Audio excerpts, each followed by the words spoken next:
Okay, and we're live. So I'm here outside the Rolls building, which is the Royal Courts of Justice for civil hearings, with the two Joes, Joe Corre and Joe Boyd.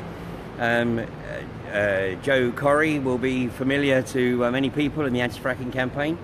He's been working in the background and supporting groups around the country for the last few years. And anyone who's been anywhere near the front line will be very familiar with Joe Boyd. And you two guys put your heads above the parapet to challenge the INEOS injunctions. So, Joe Corre, how do you feel today went? Well, I mean, INEOS came here to get essentially their injunction rubber stamped as a final legal position today for 5 years. They didn't get it.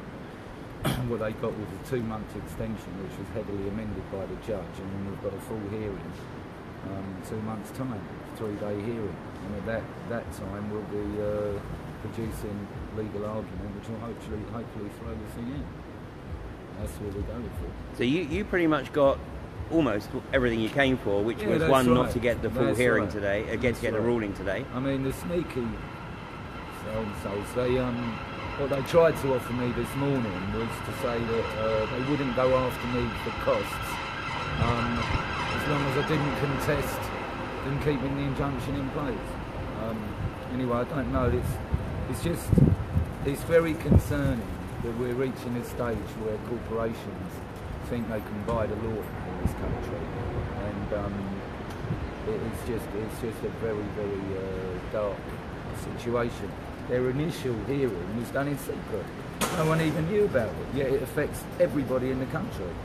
You know. And the judge did actually allude to the observation that he thought that INEOS had probably misled him. I'm choosing my words very carefully, but probably misled him in the initial hearing. I think that came out quite clearly, and he actually mentioned that there might be consequences to that. So I think he was privately quite pissed off at that.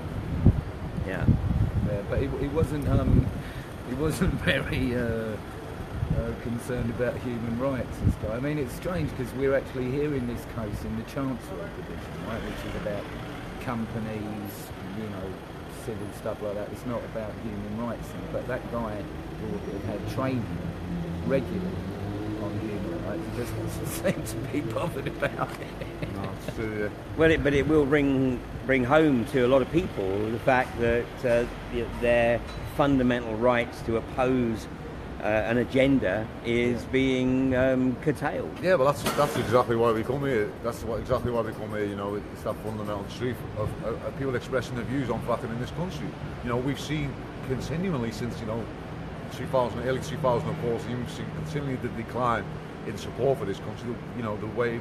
The government's own report, the WAVE documents proved that, down to 16% in the last quarter, and that is through the people like ourselves campaigning all over the country, doing what we've got to do, getting the information out. Because there was like an article. I watched an article online the other week, reading an article, BBC article on fracking, and they were using the same footage they were using 3 years ago, because they come outside of the narrative that they've always used, and the people are against it.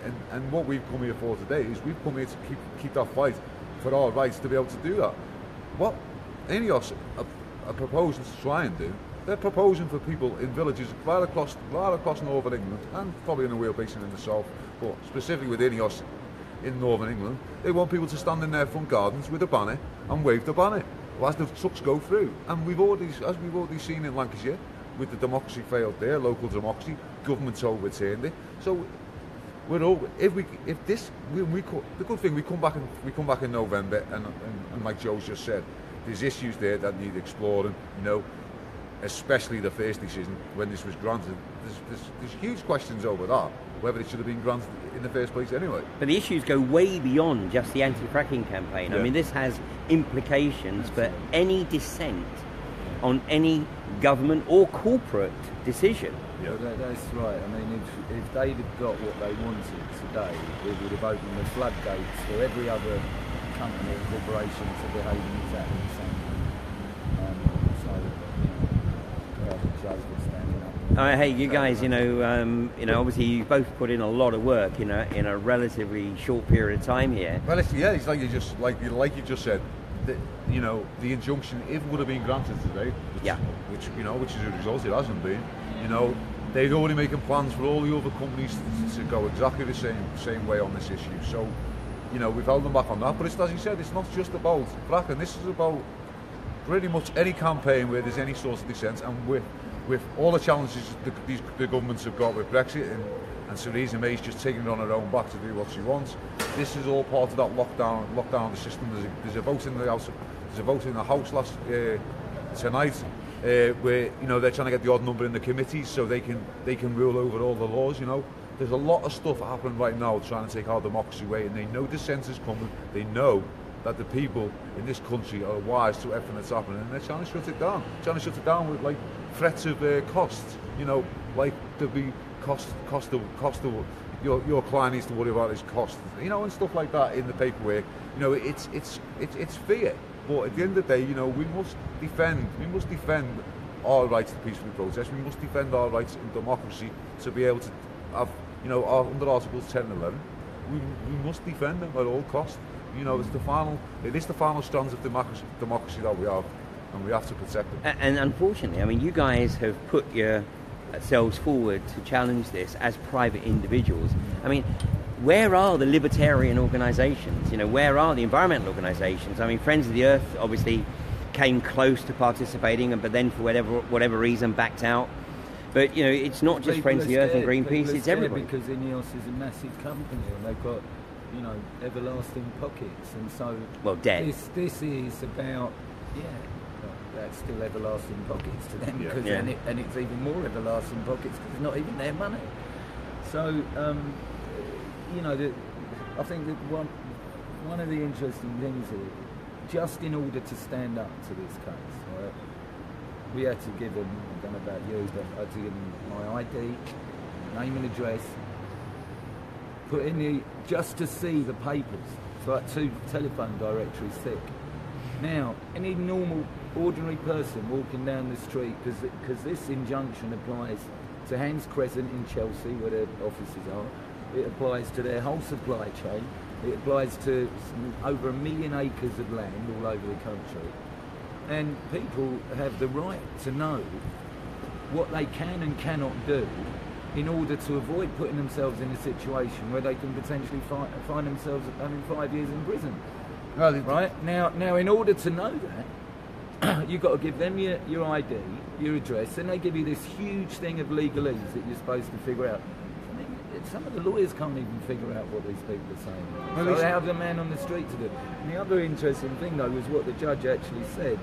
Because as soon as we'd given them ID and name and address, they put us down as defendants. And the judge threw it out today and said, no, you're taking them off the list. They're not going to be, but that's exactly what they did. So all I got, the first page that came through from them, was this great big capital letter thing going, you're going to be responsible for the cost, we're going to come after you for this, you're putting yourself... They think they can scare everybody, you know what I mean? And Jim Ratcliffe is quite possibly one of the most arrogant industrialists of the country, and this is part of the problem as well, because with INEOS there's no third-party oversight, no shareholders, it's a private company. And of course Forbes magazine lists Jim Ratcliffe's personal wealth as in excess of £5.5 billion. So, this is a classic case of a guy who literally thinks he can buy everything and anyone. Exactly, that's what he said. Get out of my way. Exactly. He's trying to buy our democracy, and he's trying to buy our Articles 10 and 11. That's what he's doing. And as we say, if he gets away with it, the floodgates will open up pretty much everywhere else. We've only seen all the actions in the last week, a campaign for arbitrate over the super side of London here, and next year comes round. Who's to say there won't be an injunction put on place on that? This is what happened last year. We need to do this bit by bit. Where we're going in this country, we've gone from gated communities for the rich, gated communities inside the rich. Now they're going into gated communities for businesses. Any businesses that they want to protect, big wealthy businessmen. This guy was 7 years. This guy was 7 years in Switzerland. How much did he save? About 700 million in tax or something like that over that space of time. And then you've got the justice system playing with them as well. That's where we are. It's the reality of they're essentially now a foreign company, aren't they? Yes, they are a Swiss company. And we're allowing them to come in here and buy the law. Yeah. Do you know what I mean? And that is just ridiculous. Well, and just to someone's got to stand up against it. Well, just to sort of show their arrogance, of course, they took on the trade unions a few years ago at Grangemouth. Yeah, sure. And they've actually released a video. INEOS have actually released a video, which is their senior management bragging about how they fucked over the trade unions at Grangemouth. Yeah. I mean, this is the sociopathic mindset that we're dealing with. And it's really important that people do see it, and you guys are actually, really doing an amazing job in laying this out for people. I mean, if people can't see what's occurring, we've got a few weeks to get the word out, because we don't know the dates for the hearing yet. All we know is that it's going to be sometime after October 23rd, but the judge has alluded to the fact that it will be within 2 months. And this needs to have massive interest. Yeah. And sure. You guys, I know over the next couple of months you're going to be really busy working with your legal teams. Yeah. But based on what I heard well, today, that's the other thing. We've only got 21 days as well. Like, this is the other thing that's just come from that. We've got 21 days to submit our evidence, and then they've got 14 days. Now, Joe will tell you himself. The thing was, it was only late afternoon yesterday, really late, which they wanted to put an adjournment on this evening. Now, before that, they were playing ball. So INEOS wanted to put an adjournment on late yesterday afternoon. Well, they said they would have to have an adjournment late on the afternoon. Now, like, my legal team has been asking for that for 4 weeks. It's been asking that for 4 weeks, and it's been point blankly getting turned down. And then late afternoon yesterday, just before the 5 o'clock cuts off, they're happy to go for it. So they knew fine well that the likelihood is they weren't going to get the result they wanted. But what they've done, actually, they've pulled a stunt, because what they've done, they've pulled a stunt in a way, because now we've submitted some of our evidence, some of our legal arguments, and some of the avenues that we're willing to take to challenge this decision, and now they can work on them bases. And it's sneakily it's really sneaky what they've done. Do you know what I mean? So we've got to need people on this for the next 21 days. We need to be gathering evidence, our evidence, because what you got to remember is they had a real head start on us. They've been collecting this evidence for months on end. We've had literally a couple of weeks to build a case. The lawyers have done great, both lawyers teams have done great, in the short space of time. But this next 3 weeks are going to be crucial. We need to gather as much evidence as possible and show that what INEOS are actually saying here is wrong. They laid all this stuff on the table in the initial hearing. There's been no defence to it, and we need to counteract that stuff and put our side of it. Well, hopefully I can get you two guys to come on an episode of Fracking Nightmare sometime between now and when this comes back to the court here. And whatever the date is set, then I hope we get a massive attendance here. Yeah. Because, whatever the result of that ultimate hearing is going to be absolutely seminal in terms of whether or not we have the possibility for dissent in the future. Now, I know even if it goes in INEOS's favour, it will of course be appealed, but nonetheless this is going to be an absolutely seminal case literally in the history of British democracy. I feel whatever, if we don't win, it will definitely go to the Court of Appeal. I mean, personally myself, because especially this issue with the slow walking is pivotal. It's pivotal to this, the whole lot of it, because of the Articles 10 and 11. And you if you look through the case of what INEOS brought, even some of their witness statements from different people are saying, the issue is that they don't want to control this, we don't want to control this, the slow walks, and then other places in the country and other police forces are facilitating the slow walk, and it's this imbalance. That imbalance is everywhere, but the judge on the initial hearing, he just went straight to the bottom and said, you're not having one. There's nothing in between, And in law, we're entitled to be on the highway. You heard it yourself this afternoon. If everyone walks along the highway, stopping and tying the laces, or walks across with their cat or their dog or whatever, then that's legal in law. Well, so, it was raised. I mean, and there was the quote from Articles 10 and 11, where the guidelines, the British government's own guidelines, are that peaceful protest may include things such as sitting down in a road. It may include nuisance and disruption, but that doesn't necessarily make it unlawful. And obviously, what wasn't necessarily discussed today, but I'm sure we'll be discussing in the next hearing, is proportionality. Yeah. And proportionality of police response as well, which is another issue that obviously we're going to be talking about with Netpol on this week's episode of Fracking Nightmare. Yeah. So guys, what is your message to the viewers here? What would you want people to do between now and whenever the hearing is in November? Well, for me, if I'll put anything up on social media, anything that we need, any information, get it across to us. Get an email address out to people, and then get that email or stuff over to me. Get it across to the legal team. Anyone who wants to help with information, bringing it against, bringing our cases stronger for the next hearing. It's going to be critical. And obviously I've got the crowdfunder set up for the legal teams. At this stage, there's no cost being awarded, because what they've said is a cost of reserve. The reserve, sorry, yeah. So they're going to look at it again at the next hearing.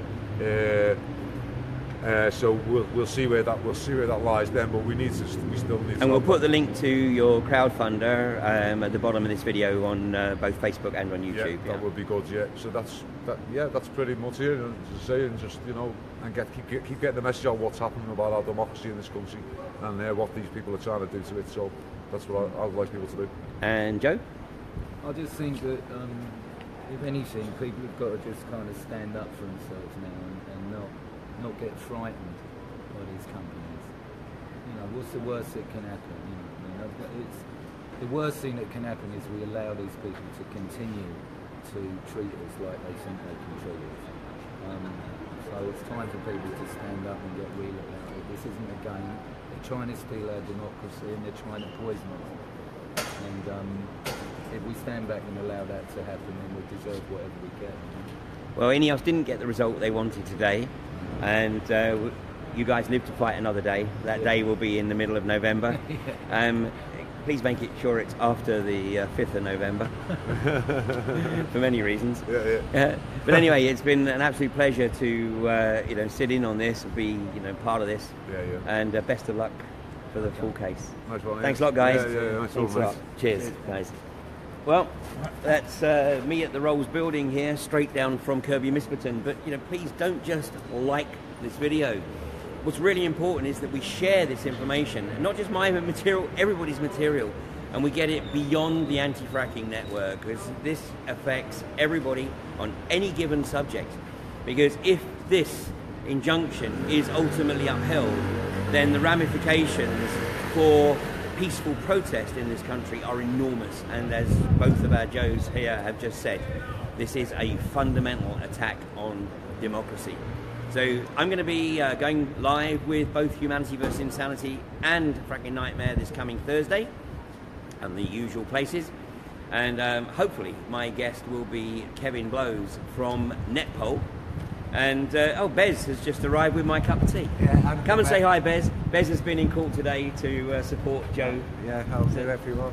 How are you? Disappointing day in court. Well, we got a result in the scheme of things. Yeah, they didn't get a definitive decision. Yeah.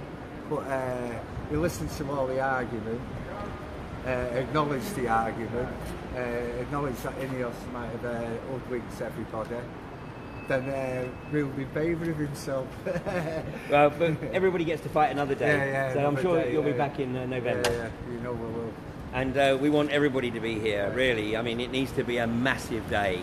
This needs to be covered by the mainstream media, because, like I said, this is absolutely seminal in terms of the future of British democracy. So that's it from me. I shall be in the studio down in Plymouth on Thursday, so I'll catch you then. Yeah, there's some honey there for you. Oh, as well. Oh, beautiful. Thank you so much. Who told you I have honey with it? Do you only have honey with you? I do. So, Yeah, I always have honey. There you go, a pot of honey to go with it. You're a gem. Thanks very much. What you doing now? Are you